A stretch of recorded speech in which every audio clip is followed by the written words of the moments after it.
m बराबर क्या होता है minus v by u minus v by u या एक और क्या होता है h2 अपॉन यही ना है। हम लोग अवतल दर्पण में चल रहे हैं, उत्तल दर्पण में भी सीख हो जाएगा, ठीक है। अवतल दर्पण का बोले थे ना ऐसे, देखिए रुको है बाबू रुको, लिख दिए सुनो, अगर ये लिख दिए तो सुना ये ऐसे रचित कर दिए का एक परावर्तक से तो धंसा हुआ है। एक प्रिंसिपल एक्सिस को ले रहे हैं, इसको ये है प्रिंसिपल एक्सिस, क्लियर। एक वस्तु को हम यहाँ रख देते हैं, कहाँ रख देते हैं यहाँ पे। जब एक वस्तु को यहाँ पे रख दिए, सुन लो ध्यान से सुन लो, नहीं तो फिर हवा ना लगेगा। यहाँ से ऐसे रख देते हैं। जब भी किसी वस्तु को रखिएगा तो मान लीजिए उसे लाइट रिफ्लेक्ट होकर लाइट सीधी रेखा में ना गमन करे, तो आप लोग को लिखवाए थे क्या कि अगर मान लीजिए यहाँ से कोई लाइट आता है एकदम सीधी पैरेलल प्रधान अक्ष है, प्रधान अक्ष के समानांतर कोई अगर आता है तो दर्पण से परावर्तन के बाद गुजर जाता है कहाँ से, फोकस से गुजरेगा, बोलो तो ये वाला फोकस से आपका गुजर जाएगा, कैसे फोकस से चला जाएगा, क्लियर है, ओके। और यहाँ पर हम ले लेते हैं सी, क्या ले लेते हैं सी, यहाँ से सी ले लेते हैं और सी से जाए वाला उसी मार्ग से वापस आ जाता है। देखो यहाँ सी है और यहाँ क्या है, क्या है एफ है, एफ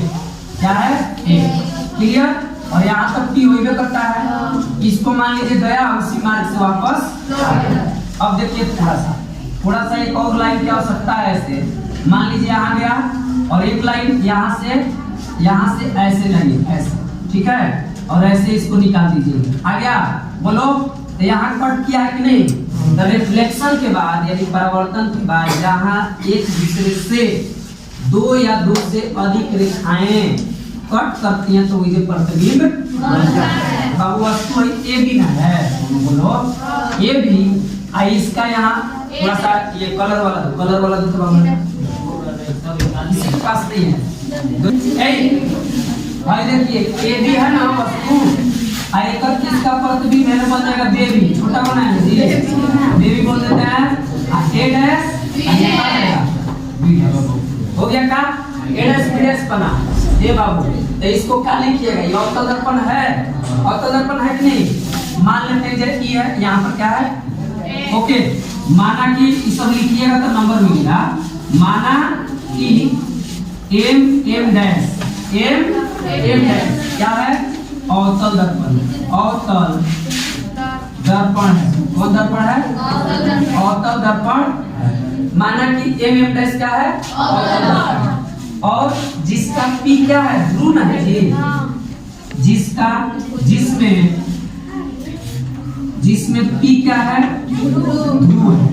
ध्रुव है, पी क्या है ध्रुव है। अब साथ ही साथ रुको यहाँ और लिख देते हैं, यहाँ क्या लिख देते हैं, यहाँ सी से हेलिल रखा गया है, इसमें वस्तु को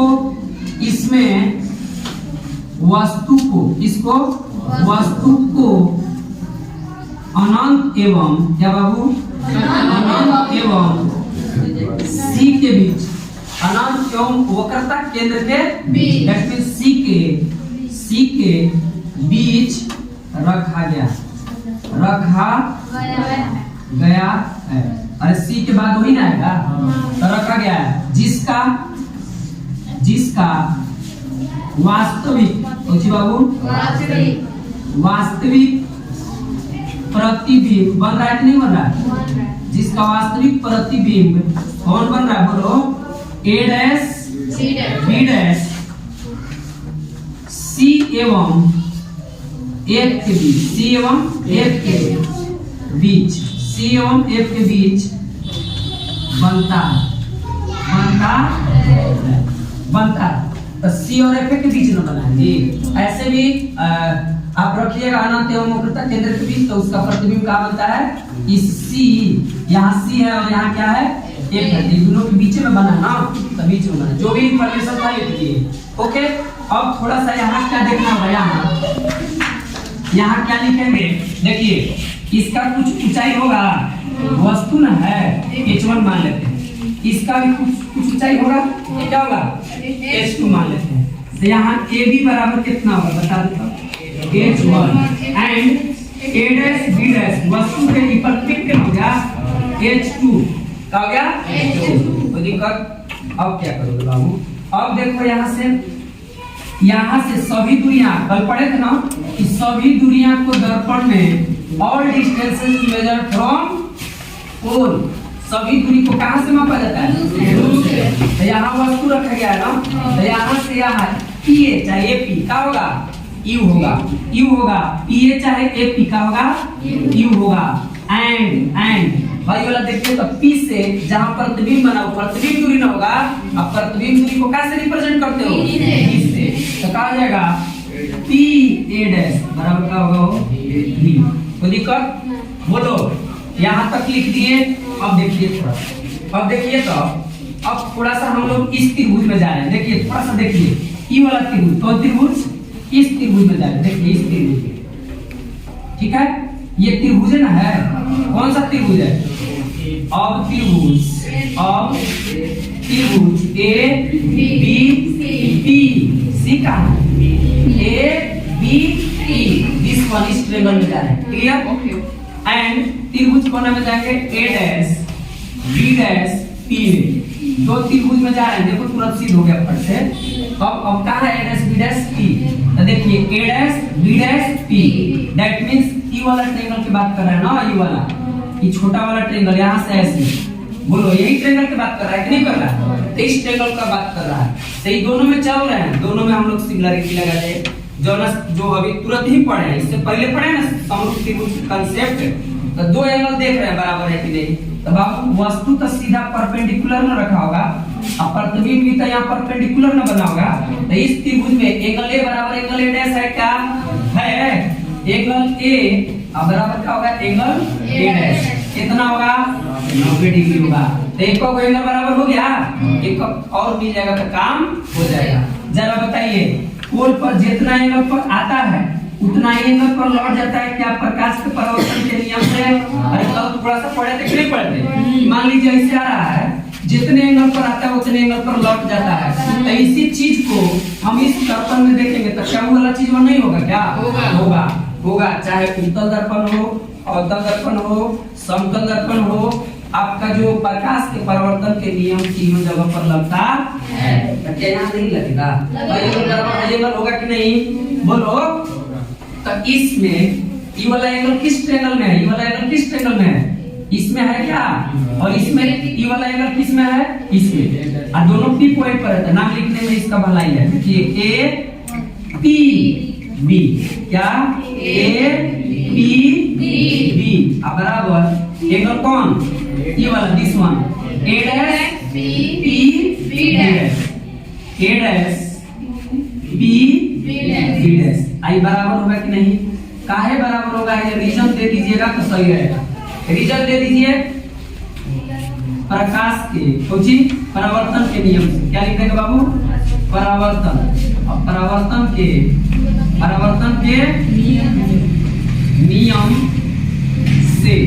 एंगल आई बराबर एंगल आर लिख दीजिए, दैट इज करके एंगल आई बराबर एंगल क्या आर, तो इसीलिए इस नियम से हम लोग ये दोनों बराबर लिख सकते हैं। अब बताओ किसी भी दो त्रिभुज में दो एंगल बराबर हुआ क्या,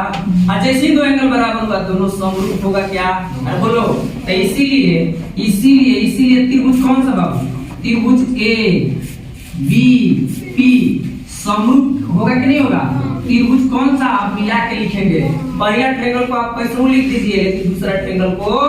मिला के ऑर्डर में लिखेंगे, बोले थे ना अभी कुछ देर पहले, तो क्या करेंगे देखेंगे ए के बराबर कौन है ए डैश, ए कई नंबर पर है एक नंबर पर, तो ए डैश भी कई नंबर पर है, देखिए इसमें बीच वाला एंगल पर पॉइंट बनता है, तो पी है इसमें भी पी है, तो बीच में यहाँ क्या है पी लास्ट में है, तो पी लास्ट में रहेगा, ये कहाँ जाएगा बी डैश कहाँ जाएगा, तो जैसे ही दो एंगल बराबर हुआ बाई एंगल से कह सकते हैं का समरूप हुआ, बोलो जैसे दो त्रिभुज में दो एंगल बराबर हुआ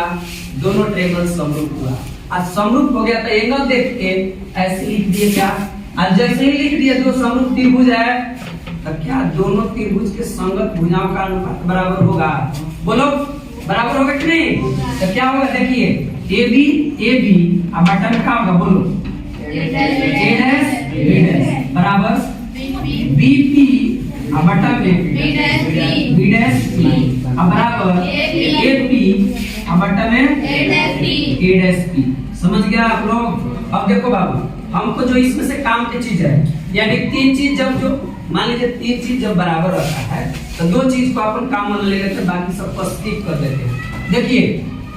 हमको का बीपी की जरूरत है और तिरछी दूरी की जरूरत है ओ ना तिरछी वाला काटिए बीपी या बी डैश पी है वाला हटाइए तिरछी वाला तो हाई वाला के नहीं लेंगे हाई दोनों बराबर हो सकता है क्या इसीलिए हम ले लेंगे क्या ए बी अब बटा में ए डैश बी डैश अब बराबर ए पी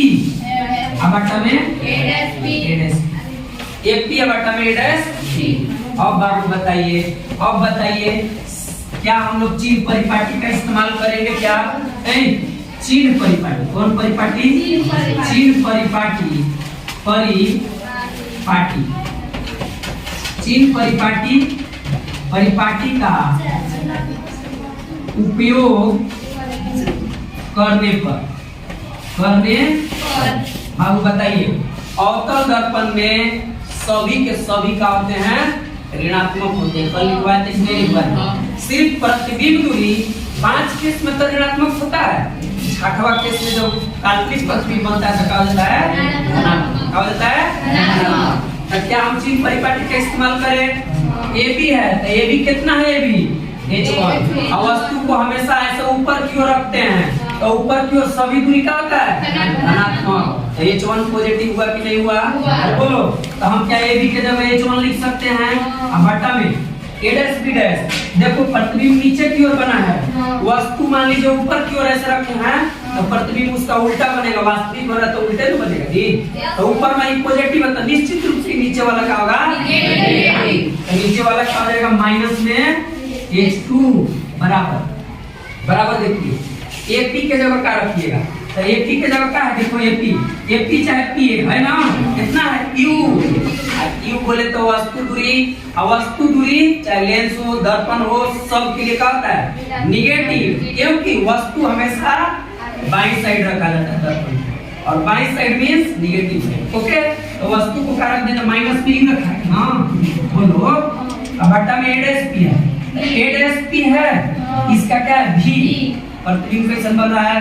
वास्तविक बनेगा तो दर्पण की आगे ही ना बनेगी आईने होगा तो निगेटिव ना होगा तो VO का हो जाएगा निगेटिव माइनस माइनस कैंसिल हो जाएगा क्या मिला आप लोगों को देखिए यहाँ पर क्या मिला यहाँ पर हम लोगों को क्या मिला देखो माइनस H1 अब बटा H2 मिला क्या बराबर देखो Q बटा क्या मिला हम इसको उलट दें सजा देते हैं हम क्या इसको इसीलिए लिख सकते हैं दोनों जने पलट देते दोनों जने रिजल्ट पर प्रभाव पड़ेगा नहीं तो क्या हो जाएगा H2 अपन अब बराबर ये लोग पलटेगा तो V/Q और देखो ये वाला माइनस को चिपका देते हैं तो दिक्कत इतना आया हम लोग ठीक। अब क्या लिखेंगे आवर्धन की परिभाषा आवर्धन के परिभाषा अभी कुछ देर पहले लिखा है परिभाषा से आवर्धन क्या होता है तो वस्तु प्रतिबिंब की ऊंचाई एवं वस्तु की ऊंचाई के अनुपात को आवर्धन कहते हैं। दैट मींस क्या m बराबर क्या हो जाएगा प्रतिबिंब की ऊंचाई अपॉन वस्तु की ऊंचाई। ए बच्चों सुनो अगर y बराबर y है H2/H1 बराबर -V/U तब क्या है तीनों आपस में बराबर होगा कि ना बोलो इसीलिए कह सकते हैं कि आवर्धन बराबर क्या हो जाएगा H2/H1 तो वही करेगा -V/U होगा प्रूफ हुआ कि नहीं हुआ अंत में प्रमाणित हुआ ना जी आप ऐसे लिख सकते हो प्रूफ। तो दिक्कत सभी लोग को समझ में आया लिखिए घर पे प्रैक्टिस करिए आपका